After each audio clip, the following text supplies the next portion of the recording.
सब्यसाची सिन्हा और उनकी पूरी टीम भी यहाँ पर मौजूद है।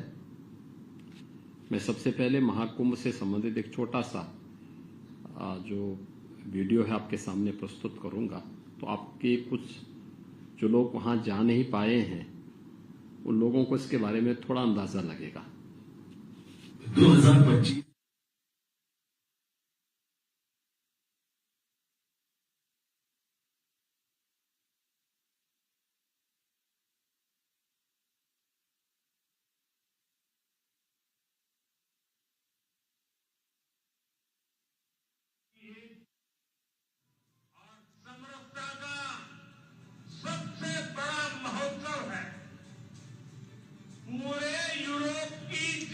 जनसंख्या है उससे भी ज्यादा लोग अब तक एकता के इस महाकुंभ में डुबकी लगा चुके हैं, स्नान कर चुके हैं।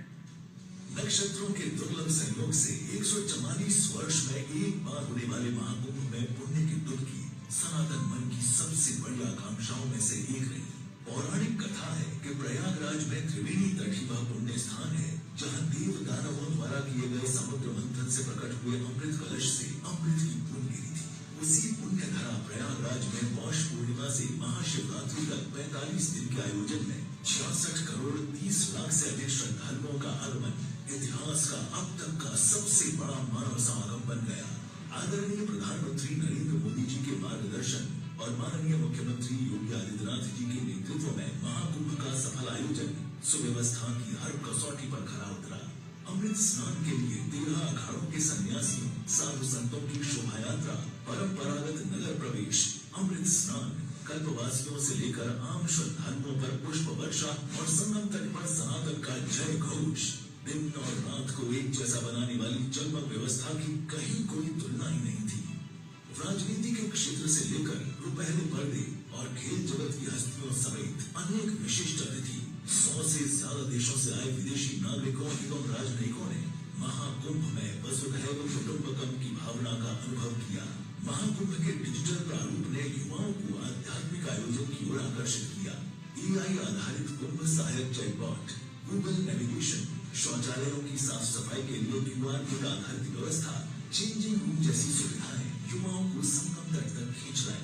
ऐसी सुव्यवस्था का निर्माण आसान नहीं था। माननीय मुख्यमंत्री योगी आदित्यनाथ के नेतृत्व में नवंबर 2022 से इसकी तैयारियां शुरू हो गई। 4000 हेक्टेयर के मेला क्षेत्र को 25 सेक्टरों में बांटकर हर जरूरी सुविधा से युक्त एक अस्थायी महानगर स्थापित करने की रूपरेखा तैयार हुई। अवसंरचना निर्माण से लेकर ठहरने खाने से लेकर शौचालय, स्ट्रीट लाइट्स और पेयजल पाइपलाइन तक हर तरह की बुनियादी सुविधाएं जुटाई गई।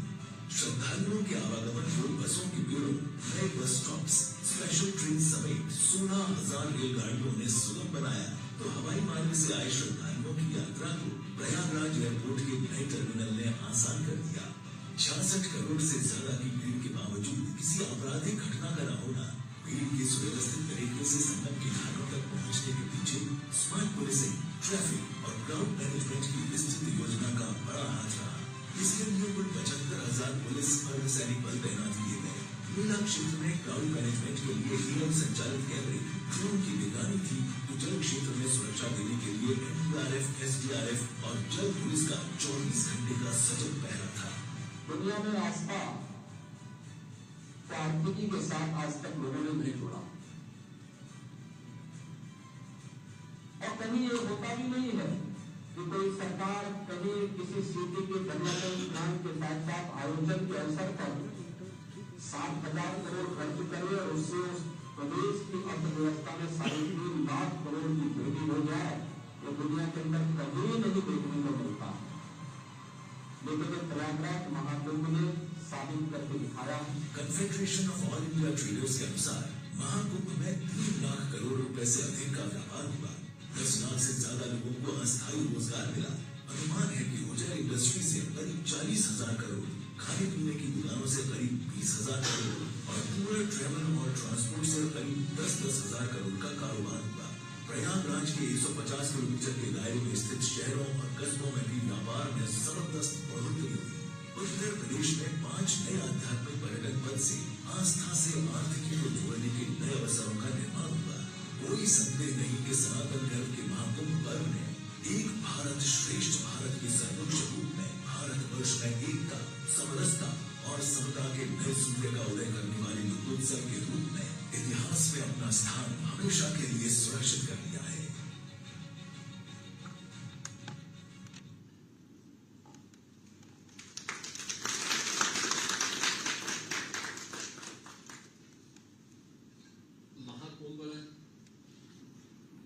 का ये आयोजन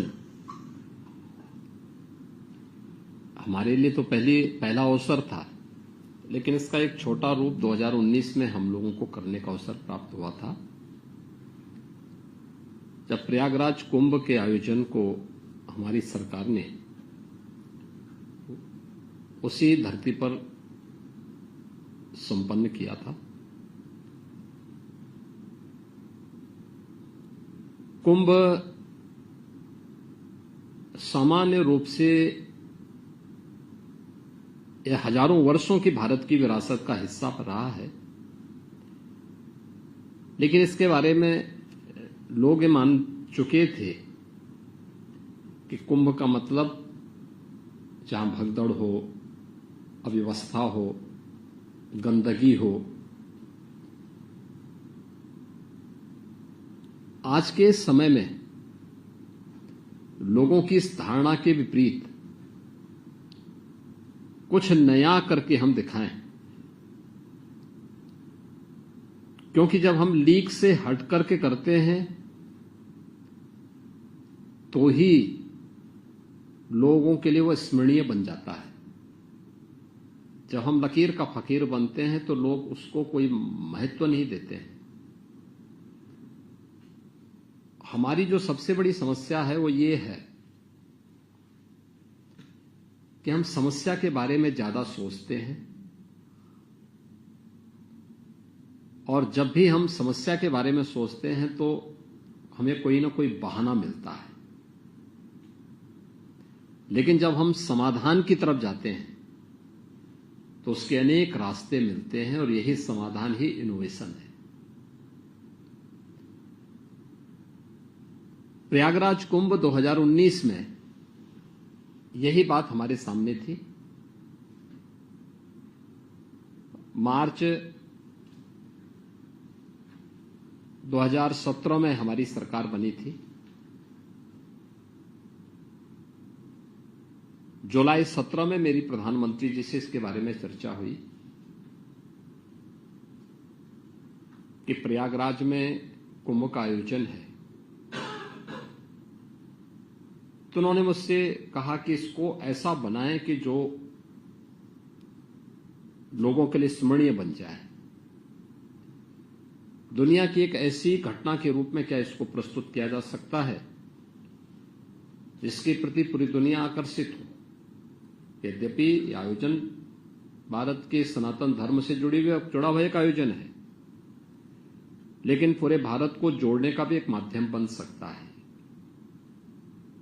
हमने अपनी टीम से आकर के हम बैठक शुरू की, बातचीत शुरू की। तब तक हमारी तैयारियां प्रारंभ नहीं हुई थी।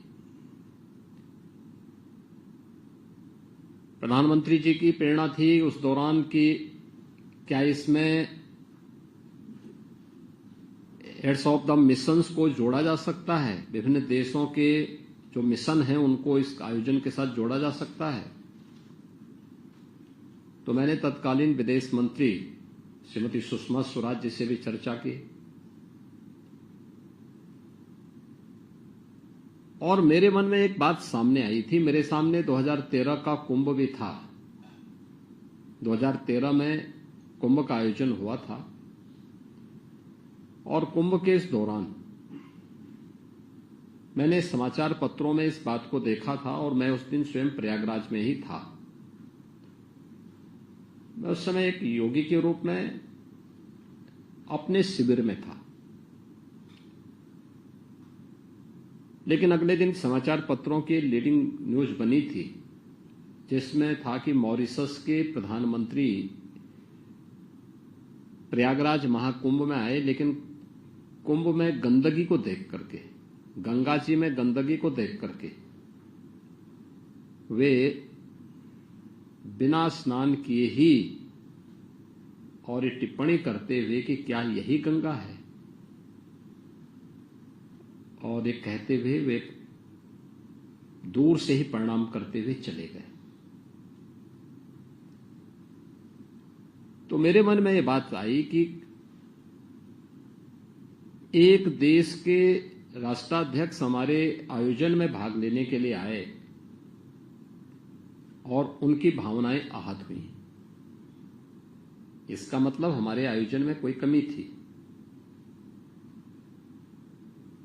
उस कमी का निवारण हो, हमें उस पर ध्यान देना होगा, न कि उस कमी को बार बार कुरेदना।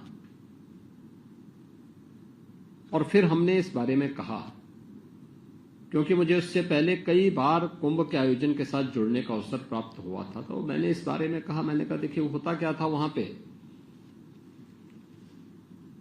जैसे शौचालय भी बनते थे, तो पूरा आयोजन तो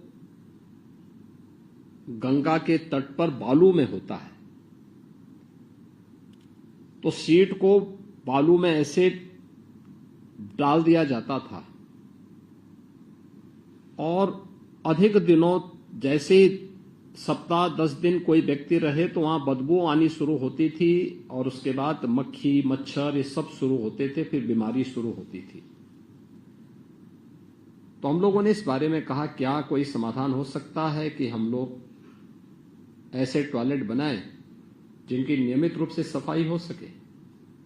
बालू में डालने की बजाय उन्हें हम नियमित रूप से सफाई करने की व्यवस्था कर सकें। तो इसमें खर्चा ज्यादा आ रहा था, लेकिन उस समय गडकरी जी से हमने चर्चा की तो उन्होंने कहा कि हम सपोर्ट करेंगे। हम लोगों ने उस समय 1 लाख टॉयलेट ऐसे तैयार करवाए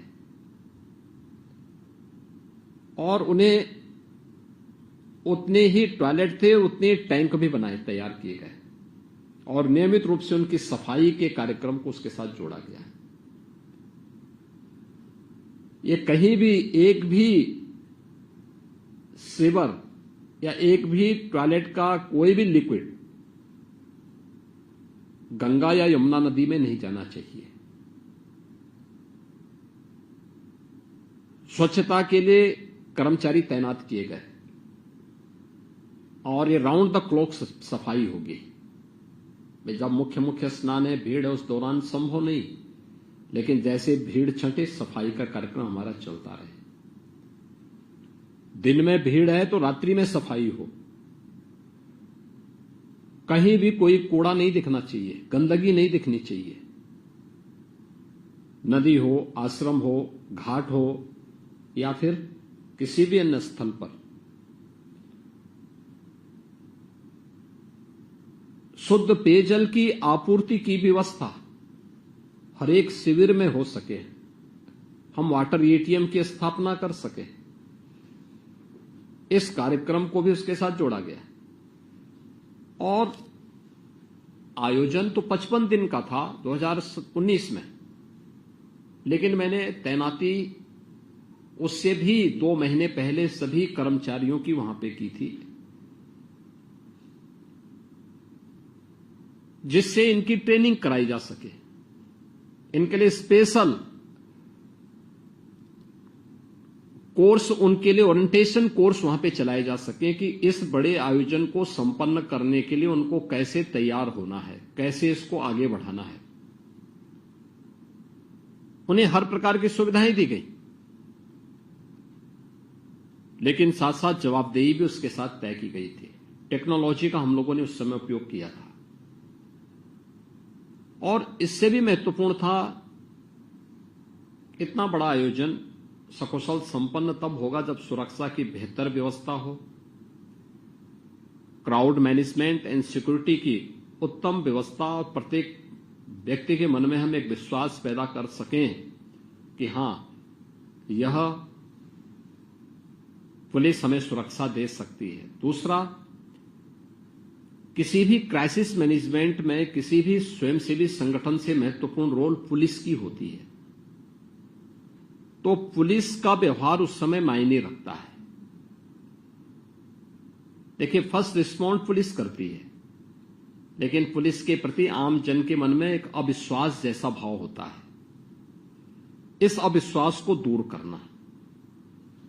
पुलिस के लोगों का 4 महीने से काउंसलिंग की गई, उनकी स्पेशल कोर्सेस उनके चलाए गए, स्पेशल क्लासेस ली गई कि भाई देखो पब्लिक कभी कभी गुस्सा होती है, होगी,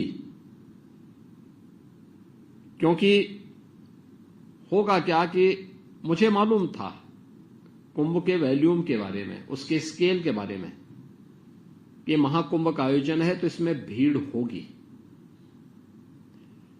और भीड़ होगी तो होगा क्या कि जो पहले आ जाएंगे उनको तो कम पैदल चलना पड़ेगा, क्योंकि उनको हम संगम से 2 किलोमीटर 3 किलोमीटर के दायरे में पार्किंग दे रहे हैं।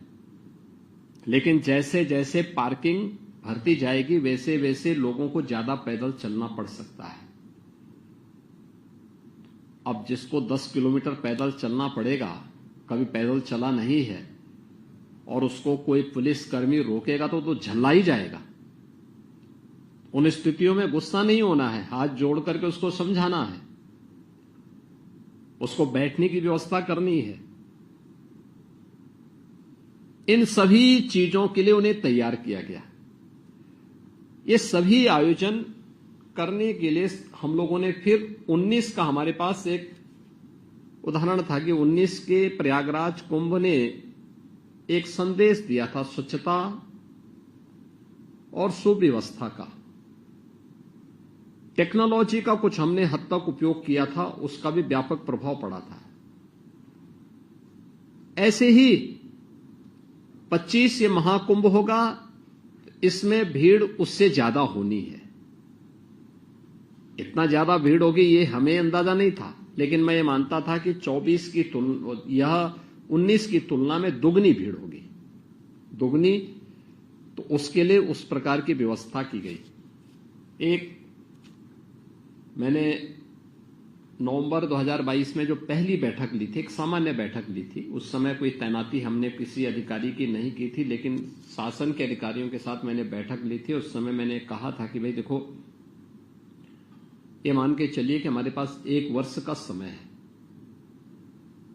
दिसंबर 2023 से एक्टिविटीज वहां प्रारंभ हो जाएंगी। हमें ये सभी कार्य हर हाल में 10 दिसंबर 2024 तक कंप्लीट करने होंगे। और ये आयोजन सफल तब होंगे क्योंकि हम महाकुंभ को तो एक टेम्परेरी सिटी में आयोजित करेंगे, लेकिन उसका सपोर्टिंग सिस्टम होगा प्रयागराज सिटी। प्रयागराज सिटी के एक व्यवस्थित डेवलपमेंट प्लान को भी हमें आगे बढ़ाना पड़ेगा। देखिए अंतर क्या होता है, जब लोगों को विश्वास पहले नहीं होता है तो लोगों में काफी अनरेस्ट होता है, और जब पब्लिक को विश्वास होता है तो उसके बाद कोई अनरेस्ट नहीं होता है। 2019 में जब हम लोग प्रयागराज कुंभ का आयोजन कर रहे थे तो सिटी के अंदर के अतिक्रमण को हटाने के लिए, सिटी के अंदर विकास के कार्यक्रमों को आगे बढ़ाने के लिए जब हम लोग वहां पहुंचे तो मैं वहां पर पहली 2-3 बैठक ली, सभी जनप्रतिनिधि मौजूद थे, मंत्रीगण मौजूद थे, अच्छी बैठक हुई। लेकिन जब हमने कार्य करना प्रारंभ कर दिया तो एक एक करके विरोध शुरू हुआ। सबसे पहले जनप्रतिनिधियों ने, फिर मंत्रियों ने, फिर बैठक से वॉकआउट हो गया उन लोगों का।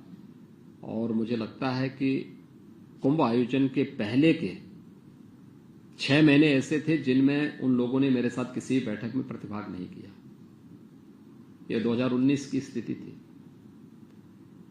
उन लोगों ने कहा कि साहब आप पूरे प्रयागराज सिटी को उजाड़ रहे हैं। मैंने कहा उजाड़ूंगा नहीं, इसको ठीक करूंगा। उन्होंने कहा नहीं, कुंभ के पहले ठीक हो ही नहीं पाएगा। मैंने कहा नहीं, मैं तो काम तो उसी स्पीड से कर रहा हूं कि कुंभ के पहले मैं इसको ठीक कर दूंगा।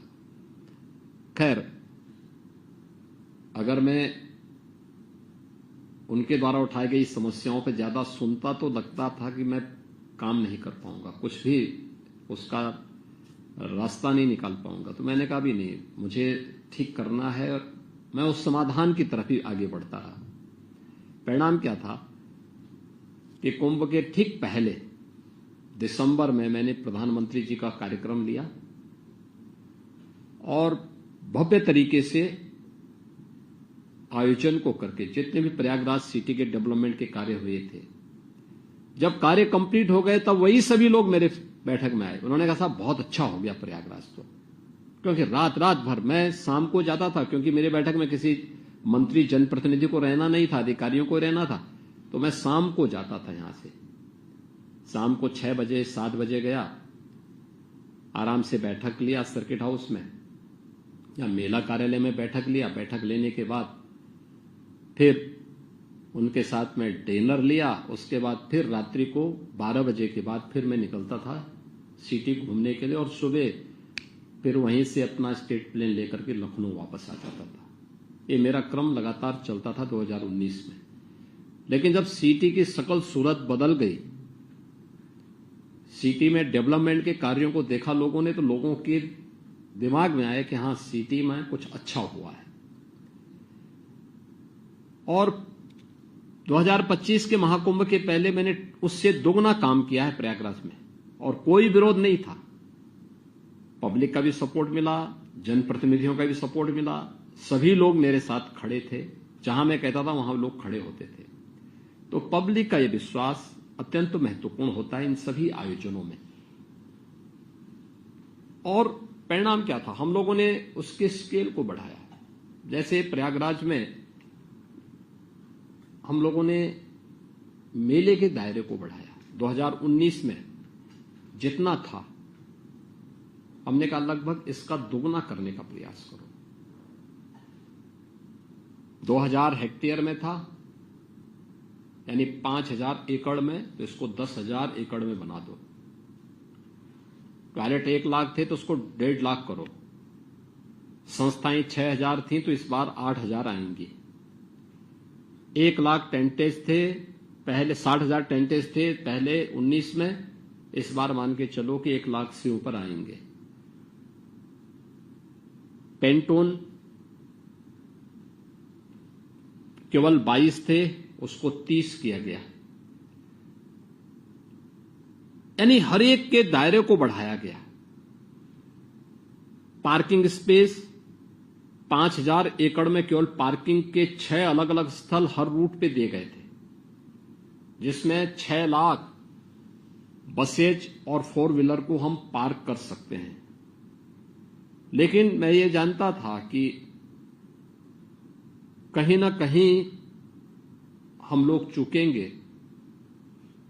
क्योंकि मुझे आशंका थी कि भीड़ इससे ज्यादा हो सकती है, इसलिए हमें इसको बढ़ा के 10 लाख तक करना था। लेकिन प्रयागराज उसके आसपास स्पेस नहीं था, तो हम लोगों ने नेबरिंग डिस्ट्रिक्ट में भी मिर्जापुर, भदोई, जौनपुर, प्रतापगढ़, कौशाम्बी, फतेहपुर, चित्रकूट, इन जनपदों में भी कुछ पार्किंग स्पेस दिए थे और होल्डिंग एरिया तैयार किए थे। रेलवे 2013 में रेलवे स्टेशन पर भगदड़ मची थी, 42 लोगों की दुखद मृत्यु हुई थी।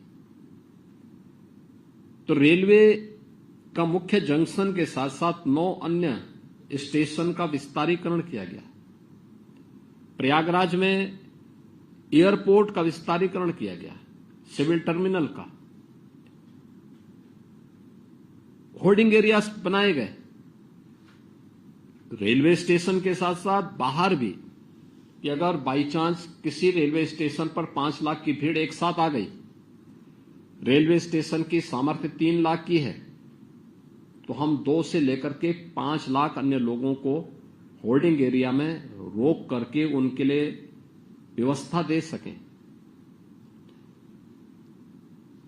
हमें एक चीज का जरूर ध्यान रखना चाहिए, जब भी इस प्रकार के आयोजन होते हैं 2 चीजों का स्वभाव होता है। देखिए, ये विशुद्ध धार्मिक आयोजन है। इसमें जो भी स्नान करने के लिए आ रहा है, एक श्रद्धा भाव उसके अंतःकरण में होती है। उसके मन में कोई दूसरा भाव नहीं होता है। वो केवल अपने लक्ष्य तक जाना चाहता है, और उसकी गति और नदी के जल की गति एक जैसी होती है। अगर आप बहते हुए पानी को रोकेंगे तो या तो उसमें करंट होगा तो उसको तोड़ेगा, और नहीं तो अगल बगल कहीं फैलेगा। अगर आपने उसके लिए उस प्रकार की व्यवस्था नहीं की है तो अगल बगल के क्षेत्रों में जहां वो फैलेगा वहां पे उसका नुकसान होगा। ऐसे भीड़ का कैरेक्टर भी होता है। आप उसको उसकी राह पर उसके गंतव्य तक पहुंचने का मार्ग दीजिए, और जब भी आप उसको उसके गंतव्य के मार्ग पर को बाधित करने का प्रयास करेंगे और उसको अपने लक्ष्य तक पहुंचने में बाधा पैदा होगी, तो वह अगल बगल के क्षेत्र में फिर जैसे ही बिखरेगी, तो अगर वहां पे होल्डिंग एरिया नहीं है तो वहां पे कोई ना कोई स्टैम्पेड होने की खतरे होते हैं। यह अक्सर होता है। लेकिन धार्मिक भीड़ जो सचमुच आध्यात्मिक भावना से उत्प्रोत होती है वो अत्यंत अनुशासित भी होती है। आपने देखा होगा 28-29 की रात्रि में जो स्टैम्पेड की घटना घटित होती है, यह रात्रि को 1-1:15 बजे से यानी 1:15 से लेकर के 1:30 बजे के बीच में होती है। उस समय प्रयागराज मेला क्षेत्र में लगभग 4 करोड़ की भीड़ रहती है,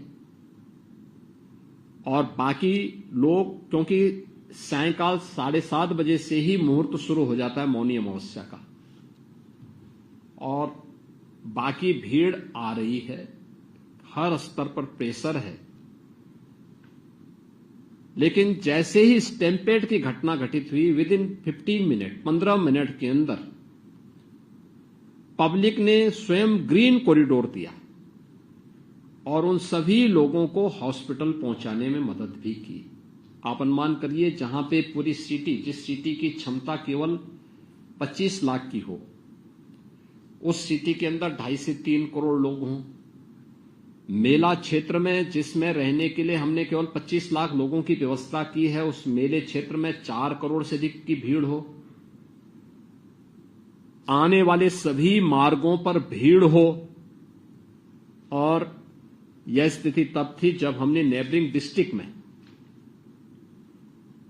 मिर्जापुर, भदोई, जौनपुर, प्रतापगढ़, कौशाम्बी, रायबरेली, फतेहपुर, चित्रकूट, इन सभी में जो होल्डिंग एरिया और पार्किंग के स्थल चिन्हित किए थे, इनमें 2 लाख से अधिक वाहन हमने वहां खड़े करके रखे थे। ये 2 लाख वाहनों में लगभग 2 करोड़ से अधिक पब्लिक वहां मौजूद थी। हां, क्योंकि वहां पे डिस्ट्रिक्ट एडमिनिस्ट्रेशन को पहले से तैयार किया गया था कि वहां रोकना पड़ेगा, हो सकता है 24 से 36 घंटे तक उनको रोकना पड़ेगा, तो उनके लिए वहां पे मोबाइल टॉयलेट की व्यवस्था लोकल डिस्ट्रिक्ट एडमिनिस्ट्रेशन को करने हैं। उनके लिए वहां पे भोजन की व्यवस्था, जो भी आप बड़े पैमाने पे लोगों को तैयार कर सकते हैं, पब्लिक सपोर्ट से करना होगा। हमारे यहां बेसिक शिक्षा परिषद में जो विद्यालय हैं, इनमें एक 2 रसोइया हैं। विद्यालय बंद करके उन सभी रसोइयों को बुला करके एक जगह उन सबके लिए भोजन की व्यवस्था भी चालू हुई, और हर एक जनपद में यह हुआ।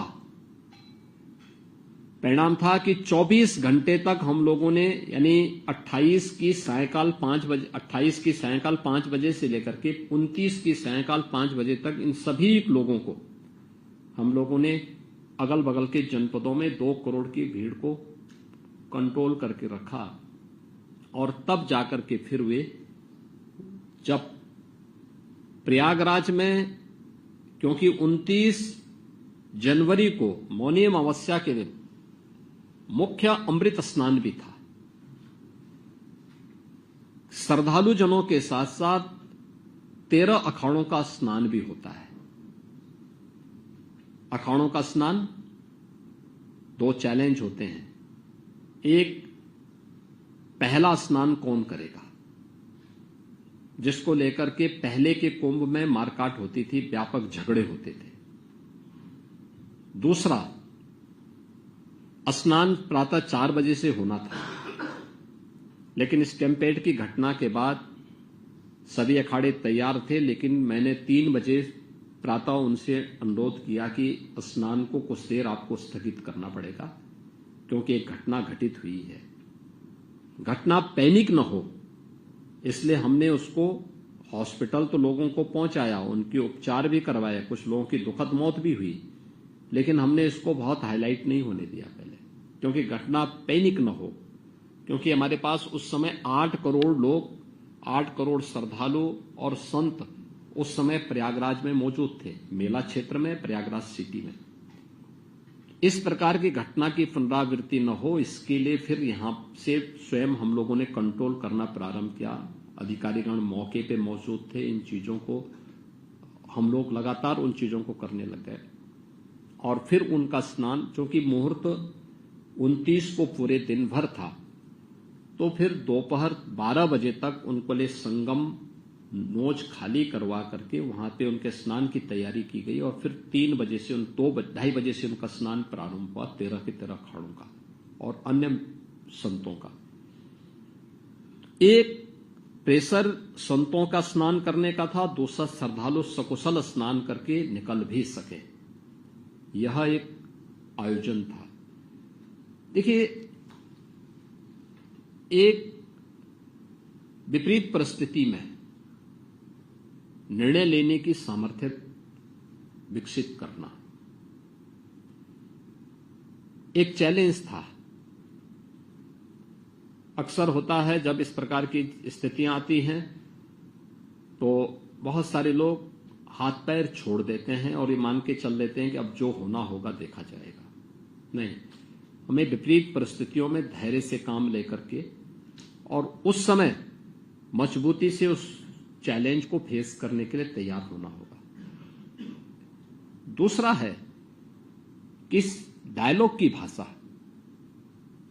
डायलॉग स्थापित करना पड़ेगा हर एक स्टेक होल्डर से, श्रद्धालुजन से, संतों से और अन्य उन लोगों से जो इस पूरी व्यवस्था के साथ जुड़े हुए हैं। एक बेहतर समन्वय के साथ उसको आगे बढ़ाना पड़ेगा।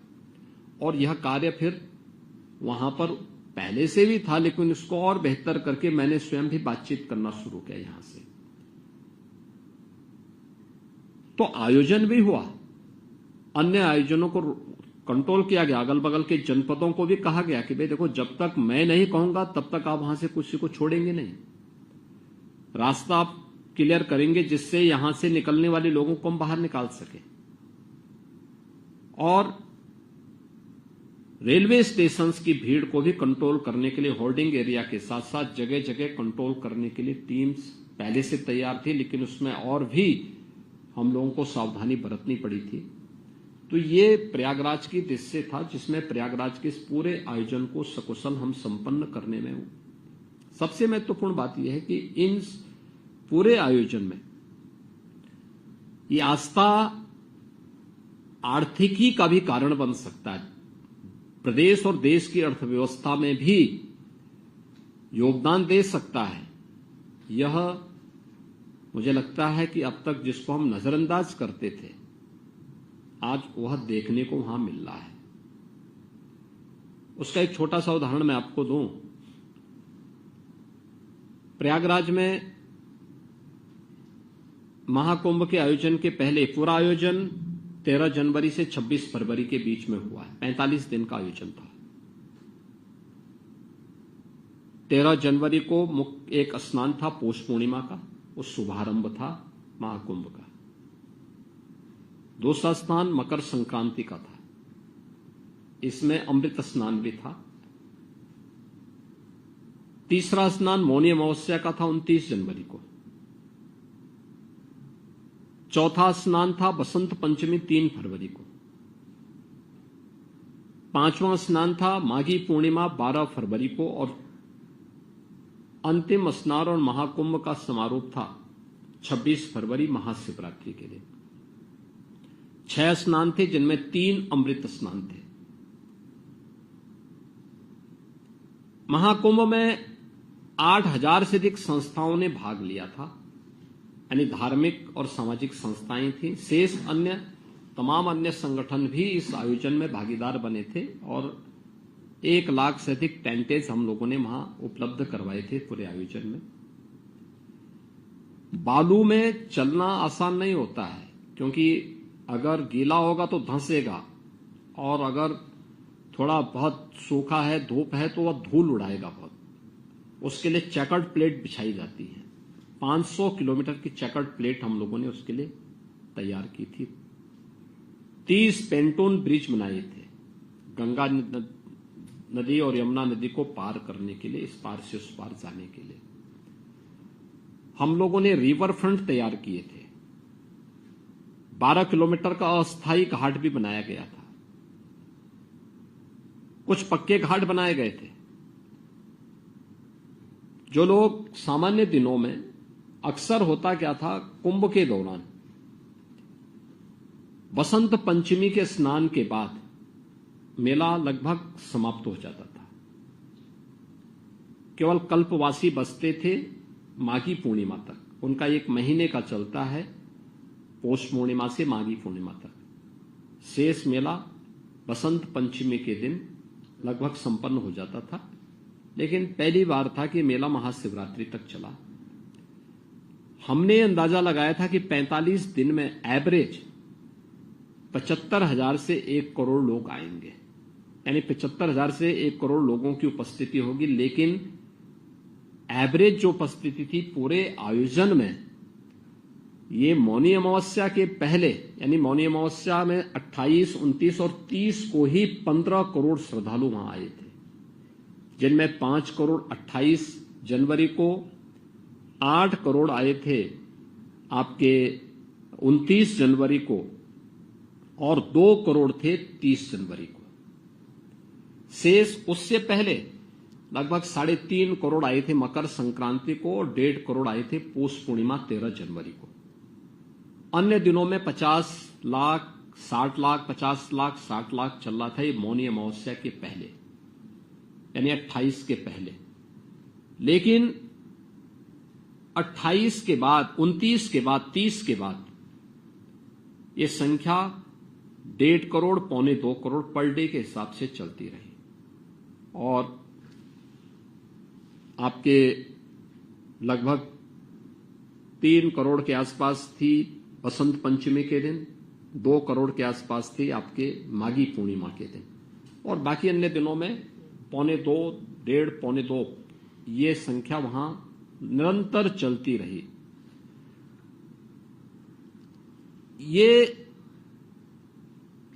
पब्लिक के मन में, देश में, दुनिया में कोई भी ऐसा तबका नहीं था। राष्ट्रपति जी आए थे, उपराष्ट्रपति जी इस आयोजन में भागीदार बने, प्रधानमंत्री जी 5 फरवरी को इस आयोजन में भागीदार बने, उपराष्ट्रपति जी 1 फरवरी को इस आयोजन में भागीदार बने थे, 10 फरवरी को राष्ट्रपति जी आई थी, तमाम केंद्रीय मंत्रीगण आए थे, राज्यपाल आए थे, माननीय मुख्यमंत्रीगण आए थे, और 74 देशों के एम्बेसडर और हाई कमिश्नर्स भी इस आयोजन में भागीदार बने। भूटान के नरेश भी इस आयोजन में भागीदार बने थे। 12 देशों के मंत्रीगण आए थे, और अन्य देशों के लगभग 100 से अधिक देशों की भागीदारी इस पूरे आयोजन में होती है। हर एक तबका उस आयोजन का हिस्सा बना था, क्या उद्यमी हो, क्या सामान्य नागरिक हो,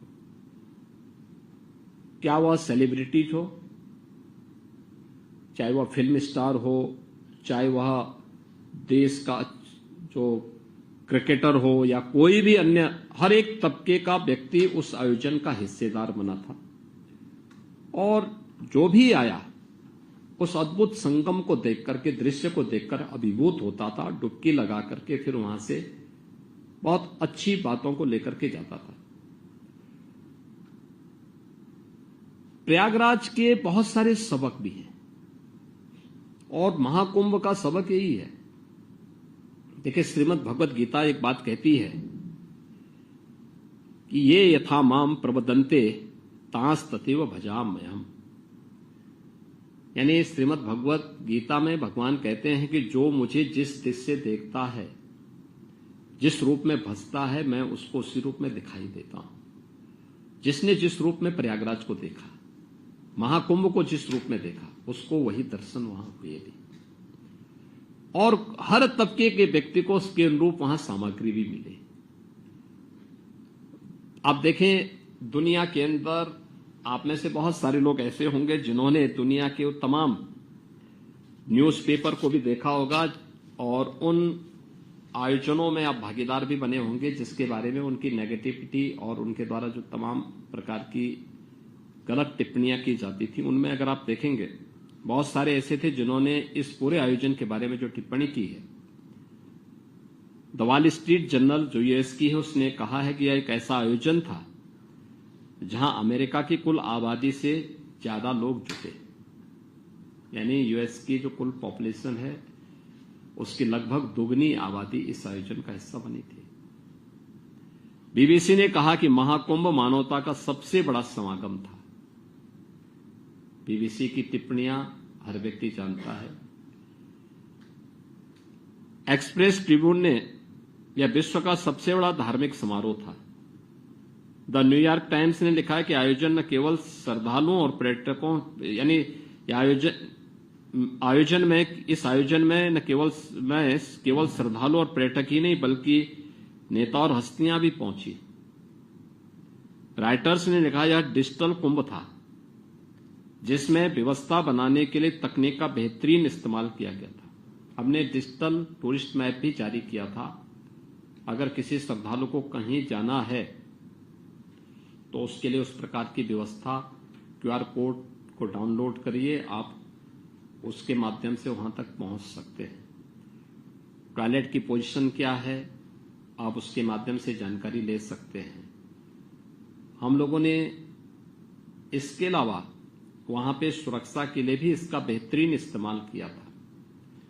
2700 कैमरे थे जो 360 डिग्री तक जिनका इस्तेमाल किया जा सकता था, और integrated command and control centre से हम लोगों ने एक की मॉनिटरिंग की थी। ट्रैफिक मैनेजमेंट का हो या फिर सिक्योरिटी का हो।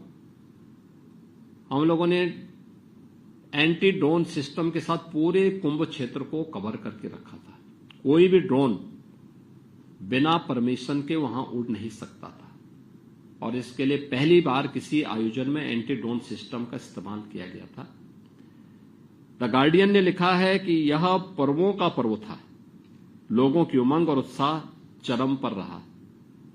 सीएनए ने लिखा कि दुनिया के सबसे बड़े धार्मिक समागम में 60 करोड़ से ज्यादा लोग शामिल हुए, यह आस्था की अभिव्यक्ति की शानदार नजारा है। और यूनेस्को ने लिखा है, यूनेस्को के जो डायरेक्टर थे टिम कर्टिस, उन्होंने भी एक बयान इस पे जारी किया था। वे स्वयं महाकुंभ के आयोजन में भागीदार बने थे। उन्होंने भी इस बारे में लिखा कि यूनेस्को ने 2019 में कुंभ मेले को मानवता के अमूर्त सांस्कृतिक धरोहर के रूप में मान्यता दी। इससे पहले 2023 से इसके सामाजिक, आर्थिक और पर्यावरणीय प्रभावों की निगरानी की जा रही थी। कुंभ मेला प्राकृतिक और सांस्कृतिक धरोहर के रूप में विश्व को एक नई दृष्टि प्रदान करता है। यह भारत के प्रति एक दृष्टि देता है। आयोजन उत्तर, दक्षिण, पूरब, पश्चिम, जिसके बारे में आदरणीय प्रधानमंत्री जी बार बार कहते हैं कि एक भारत श्रेष्ठ भारत, उसकी अभिव्यक्ति का भी एक बहुत बड़ा माध्यम बना है। न जाति का भेद, न क्षेत्र का भेद, न भाषा का भेद, न पंथ का भेद, किसी भी प्रकार के भेद से मुक्त एक ही नदी के एक ही घाट पर सभी लोग उसी पवित्र भावना के साथ डुबकी लगा रहे थे, और जो जिस भाव के साथ डुबकी लगा रहा था उसको उस प्रकार की अनुभूति उस आयोजन में देखने को भी मिली। इस पूरे आयोजन के लिए जो चीजें हम लोगों ने की, जैसे हम लोगों ने सेंट्रल और स्टेट गवर्नमेंट ने मिलकर के लगभग 7,500 करोड़ हमने इस पूरे आयोजन में खर्च किए, लेकिन इसमें से लगभग 6,000 करोड़ हमारे खर्च हुए थे प्रयागराज सिटी और उसके अगल बगल के इंफ्रास्ट्रक्चर पर। जैसे हमने 200 से अधिक सड़कों को 2 लेन थी तो 4 लेन, 4 लेन थी तो 6 लेन में बदलने का काम किया था। 14 नए फ्लाईओवर बनाए, 9 अंडरपास बनाए, प्रयागराज की विरासत से जुड़े हुए 12 कॉरिडोर बनाए गए, जैसे Akshay Vat corridor, Saraswati Koop corridor, Maharshi Bharadwaj corridor,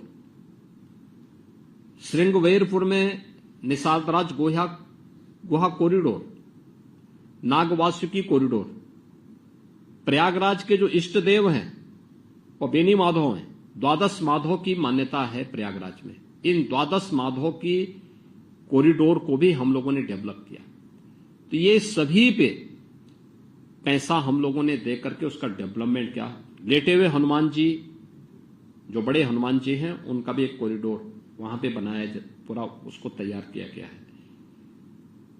इसके अलावा जो बात अक्सर चलती थी, जिसके बारे में यूनेस्को ने भी बात कही है ना, कि 2023 से ही उस बात को देखना चाहते थे कि इतना बड़ा आयोजन होगा तो स्वाभाविक रूप से इसके पर्यावरणीय उस पर क्या असर पड़ेगा। हम लोग इस बात को जानते थे और 2013 की घटना भी हमारे सामने थी, जब मॉरिशस के माननीय प्रधानमंत्री आए थे और उनको गंगा जी में गंदगी देखने को मिली। उसके बाद वो हिम्मत नहीं कर पाए थे स्नान करने का।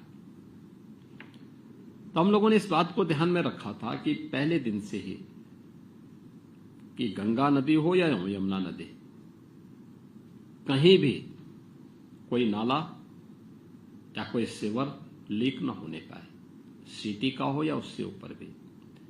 देखिए, इस उत्तर प्रदेश के अंदर गंगा नदी का जो सबसे क्रिटिकल पॉइंट था वह है कानपुर था। कानपुर में 125 वर्ष से अकेले सीसामऊ के पास 4 करोड़ लीटर सीवर प्रतिदिन गंगा नदी में गिरता था। हम लोगों ने 3 वर्ष पहले ही उसे टेप करवा करके आज एक भी बूंद सीवर वहां से गंगा नदी में नहीं गिरता। जाजमऊ कानपुर का ही है, जहां पे ट्रेनरीज का सभी एफ्लुएंट गिरता था। ये बहुत ही खतरनाक विषैला एफ्लुएंट था और इसको, उसका दुष्प्रभाव क्या था कि उसके कारण गंगा नदी के सभी जलीय जीव भी मर गए थे। हम लोगों ने उसको भी कंट्रोल किया और 2 वर्ष पहले उसको कंट्रोल करके हर एक ट्रेनरी पे सीसीटीवी कैमरे लगा दिए गए। राउंड द क्लॉक उसकी मॉनिटरिंग होने लग गई। या तो आप ट्रेनरी चलाइए, उसके लिए आप यहां पे कॉमन ट्रीटमेंट प्लांट के साथ इसको जोड़िए, आपको फैसिलिटेट हम कर रहे हैं, अन्यथा इसको बंद करिए, ये नहीं चल सकता। प्रयागराज में भी हम लोगों ने एसटीपी के निर्माण की कार्रवाई को नमामि गंगे परियोजना के साथ जोड़ करके पूरा किया था, लेकिन फिर भी 261 एमएलडी के सेवर ऐसे थे जो अभी एसटीपी के साथ टेप नहीं किए गए थे। तो इसको हमने बायोरेमेडिएशन और जियो ट्यूब के माध्यम से जोड़ने का काम किया था और कहीं भी कोई एक भी बूंद सेवर न गिरे। लेकिन इस सब के बावजूद लोगों ने फेक रिपोर्टिंग करनी प्रारंभ की थी। लेकिन हमारी स्वयं स्टेट गवर्नमेंट की पॉल्यूशन कंट्रोल बोर्ड की लैब्स वहां मौजूद है। हमने कुछ प्राइवेट लोगों को भी, प्राइवेट पार्टीज को भी वहां पे लैब्स स्थापित करने के लिए वो किया था कि आप भी करेंगे, हम भी करेंगे, और फिर हम सैंपल को एक दूसरे के सैंपल को एक दूसरे को शेयर भी करेंगे, वो लोग एक दूसरे के यहां भी देखें। देखिए, जल की शुद्धता के 2 मानक होते हैं। एक बीओडी 5 से यानी 3 से कम होना चाहिए। यह जब भी हम लोगों ने इसके लिए अलग अलग समय में जनवरी से लेकर के और 26 फरवरी तक निरंतर हम लोग इसको लेते रहे, और जब भी लिया गया इसकी मात्रा संगम में, देखिए कोई ना कोई ऐसा दैवीय गुण जरूर है कि संगम में जब भी हम लोगों ने कहीं से भी सैंपल लिए तो संगम में यह 3 से नीचे ही मिलता था, 2, 1 इसमें हमें मिलता था। और डिसॉल्व ऑक्सीजन, इसकी मात्रा के बारे में जब भी हम लोगों ने वहां पे चर्चा की तो ये 5 से ऊपर होना चाहिए, और संगम तट पर ये हमेशा 8, 9, 10 इससे ऊपर मिलता था। हां, बीओडी की मात्रा जब हम थोड़ा ऊपर आते थे तो बीओडी 3 और उसके आसपास मिलती थी। यमुना जी में थोड़ा सा ऊपर जाते थे तो उससे ज्यादा मिलती, संगम में वो इतना मिलता था। एक जिसके बारे में लगातार लोग चर्चा कर रहे थे, जिसको सेंट्रल पॉल्यूशन कंट्रोल बोर्ड के नाम पे भी एक रिपोर्ट छापी गई थी कि फीकल कोलिफॉर्म की मात्रा बढ़ गई है। ये जो फीकल कोलिफॉर्म की मात्रा के बारे में इनका कहना था, उसमें उसके 3 कारण होते हैं। वह 100 ml में 2500 MPM के रूप में उसकी मात्रा को लोग नापते हैं कि 2500 से ये कम होना चाहिए। जब भी हम लोगों ने अलग अलग डेट पर 11 जनवरी से लेकर के 26 फरवरी तक जब भी हम लोगों ने लिया फीकल कोलिफॉर्म की मात्रा बढ़ने का कारण, अगर वह 100 ml में 2500 से ऊपर है तो मान के चलिए कि उसके 3 कारण हो सकते हैं। या तो कहीं पे सीवर लीक है, या जो जानवर होते हैं, भैंस, गाय, ये नदी में स्नान करते हैं, गोबर करते हैं, तो उसके कारण भी फीकल कोलिफॉर्म की मात्रा बढ़ती है, काफी ज्यादा बढ़ जाती है। या इसके कारण ये बढ़ रहा है, या फिर कोई अन्य कारण है कि नदी पहले से प्रदूषित है। हम लोगों ने 12 जनवरी से लेकर के और 26 फरवरी के बीच में संगम में जब भी फीकल कोलिफॉर्म के नमूने लिए, ये हमेशा, यानी संगम में ये 100 तक आ रहे थे, यानी जो 2500 से नीचे होना चाहिए था वो 100 तक आ रहा था। हां, इसकी मात्रा उस जगहों पर हमें, जब हम काफी ऊपर आते थे और जहां पर अक्सर हम लोग देखते हैं सामान्य दिनों में कि लोग अपने भैंस को इस पार से उस पार ले जा रहे हैं या भैंस वहां छोड़े हुए हैं, तो हो सकता है कुछ सैंपल वहां के रहे होंगे जिसमें 1200-1300 तक वो फीकल कोलिफॉर्म की मात्रा वहां मिल रही थी। शेष अन्य स्थलों पर भी बहुत सारी जगह पर ये चीजें हम लोग लगातार उसकी निगरानी कर रहे थे, और जिसमें हम लोगों ने इसको चैलेंज किया था कि भाई आपके जो नमूने हैं ये गलत हैं, आप हमारे सैंपल को लीजिए, और हमारी टीम आपको इसको चैलेंज कर रही है। 2 लैब्स यहाँ पे मौजूद हैं, आप इसके अनुसार इसको देखिए। अंततः सेंट्रल कंट्रोल बोर्ड को इसके बारे में, पॉल्यूशन कंट्रोल बोर्ड को इसके बारे में इस बात को मानना पड़ा था। ये आयोजन आर्थिकी के बहुत बड़े आधार भी बनते हैं, और खासतौर पर इसलिए भी ये महत्वपूर्ण हो जाता है कि रोजगार का सृजन कितने बड़े पैमाने पे होता है और कैसे लोगों के जीवन में परिवर्तन का आधार बनता है। अलग अलग प्रकार के नए चीजें देखने को मिले। छोटा सा उदाहरण मैं आपको उपलब्ध कराता हूं कि एक सज्जन आए थे हमारे पास, उन्होंने कहा कि साहब मैं एक इन्वेस्टमेंट करना चाहता हूं कुंभ में। हमने कहा भी किस प्रकार का इन्वेस्टमेंट है? उन्होंने कहा साहब मैं वहां पे 12 ज्योतिर्लिंग का एक रेप्लिका बनाना चाहता हूं। तो मुझे भी लगा भी कौन आना चाहेगा, एक 12 ज्योतिर्लिंग जिसको दर्शन करना होगा उन 12 ज्योतिर्लिंगों में जाके दर्शन करेगा, यहां रेप्लिका बना के क्या करेगा। लेकिन हमने उसको प्रेरित किया कि भाई ठीक है, अगर आप, क्योंकि प्रधानमंत्री जी की रुचि भी है, तो हमने कहा भी जितना भी रॉ मटेरियल है, स्क्रैप का जितना भी स्टील, लोहा है या टायर है, या फिर जितना भी एल्यूमिनियम, जितना भी इस प्रकार का जो है मटेरियल है, उसका उपयोग करते हुए अगर आप बनाते हैं तो हम आपको सपोर्ट करेंगे। नगर निगम से कहा गया कि भाई आप इसको इसमें सपोर्ट करो, इसमें देखो, इनसे बातचीत करो। तो नगर निगम प्रयागराज ने उनके साथ कहा, तो प्रयागराज से उन्होंने 11 एकड़ लैंड मांगी। उन्होंने बताया मैं 11 12 ज्योतिर्लिंगों को बनाऊंगा और 6 अन्य महत्वपूर्ण ज्योतिर्लिंगों को की रिप्लिका तैयार करूंगा।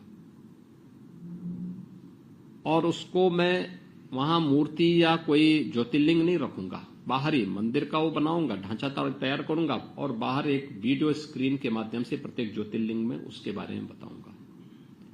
ये ज्योतिर्लिंग ठीक उसका कोऑर्डिनेट वही होगा जो जहां पे जिस कोऑर्डिनेट के साथ स्थित है भारत के अंदर।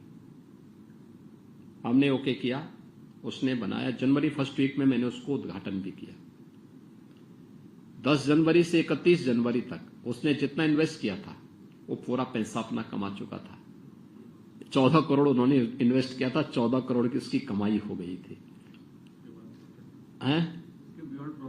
हाँ, उसके बाद तो प्रॉफिट ही है और वो आज भी चल रहा है। यानी ये तो मैं 21 दिनों की बात कर रहा हूं, वो 26 फरवरी के 27 फरवरी तक लगातार वैसी भीड़ चलते रही उसमें। तो यह एक अपने आप में उदाहरण है। ऐसे ही आप किसी भी उसको देखेंगे वहां पे अपने आप में एक अद्भुत वो है कि कैसे वहां पर अलग अलग तबके के लोगों ने अपनी आजीविका का एक नया माध्यम बनाया था। तो जो जिस भाव से गया उसको उस प्रकार की दृष्टि वहां देखने को मिली, उस प्रकार की सृष्टि भी उसको देखने को मिली। और महाकुंभ के आयोजन के बहुत सारे सबक हैं। हमें धैर्य के साथ इस प्रकार के आयोजन के साथ जुड़ना होगा। विपरीत परिस्थितियों में धैर्य खोए बगैर नए मार्ग हमें देखने पड़ेंगे और प्रकृति के उन नियमों का पालन करना पड़ेगा जो पहले से हमारे सामने मौजूद हैं।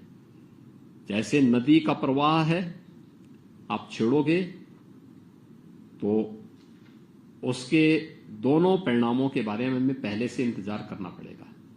ऐसे ही भीड़ का भी प्रवाह होता है, उसको या तो उसकी राह चलने दो, उसको मार्ग दीजिए जाने के लिए आगे, और नहीं तो फिर वह कहीं ना कहीं भगदड़ का कारण जरूर बनेगा। मुझे अच्छा लगा कि भारतीय डाक सेवा से जुड़े हुए आप सभी अधिकारीगण इसमें रुचि लिए और IIM लखनऊ में आप लोगों ने यहां पर आकर के आज इस संवाद के कार्यक्रम में मेरे साथ भी आपको यहां पर जुड़ने का अवसर प्राप्त हुआ है। मैं प्रोफेसर सब्यसाची सिन्हा जी को और उनकी पूरी टीम को धन्यवाद देता हूं। आप सबका एक बार फिर से स्वागत करता हूं। बहुत बहुत धन्यवाद।